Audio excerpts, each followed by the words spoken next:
হ্যাঁ হ্যাঁ দর্শক, এই কি অবস্থা, মানে মিজানের হোটেলে দেখেন কি পরিমাণ খাবার, কি পরিমাণ নষ্ট করছে। এই দেখেন, এই হঠাৎ করে এভাবে ভাইরাল মিজানের হোটেলটা আসলে কোনো নোটিশ ছাড়া এভাবে ভাঙা উচিত না। দেখেন খাবারের কি অবস্থা, এই খাবারগুলো যে এত নষ্ট হয়েছে এই হিসাব কে দিব?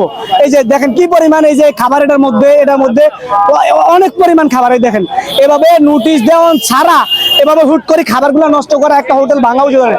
সবকিছু দেখেন এভাবে ভাঙা, একদম সবকিছু শেষ। এই যে এই চালের, এই ভাতের এই হিসাবগুলো কে দিবে? আসলে আমরা সবাই যারা আছি পৃথিবীতে সবাই কিন্তু আমরা খাবার জন্য যে চাকরি করি, ব্যবসা করি, সবকিছু এই মূলত খাওয়ান। পেট না থাকলে আমাদের কিন্তু কিছু করতে হইতো না। এই যে এই মিজান ভাইয়ের এগুলো এতগুলো খাবার নষ্ট করা হয়েছে, নোটিশ ছাড়া হুট করে ভাঙিয়ে দেওয়া, এটা আপনি কিভাবে দেখতেছেন? আর একজন বড় লোক মানুষও কিন্তু এত পরিমাণ মানুষের ভাও খাওয়াইতে পারে না। ভাইরাল মিজান ভাই প্রতিদিন যত মানুষ ফ্রি খাওয়া, আমি দেখছি অনেক রিস্কাওয়ালারা, অনেক গরিব যারা অসহায় আছে তাদেরকে ভাইরাল মিজান ভাই অনেক ফ্রিতে খাবার দেয়।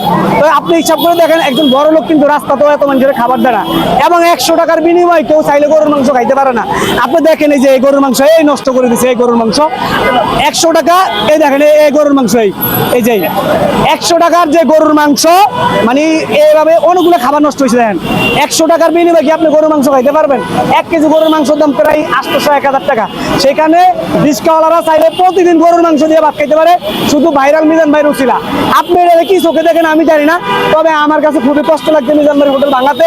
এই খাবারগুলো নষ্ট করে দেবেন কি পরিমাণ, যেখানে খাবারের জন্য আমরা এত কষ্ট করি, চাকরি করি, ব্যবসা বাণিজ্য করি, সেখানে আমাদের খাবারগুলো এভাবে নোটিশ ছাড়া হিসাব ভেঙে সবকিছু পালা তছনছ করে দেওয়া আসলে উচিত হয় না।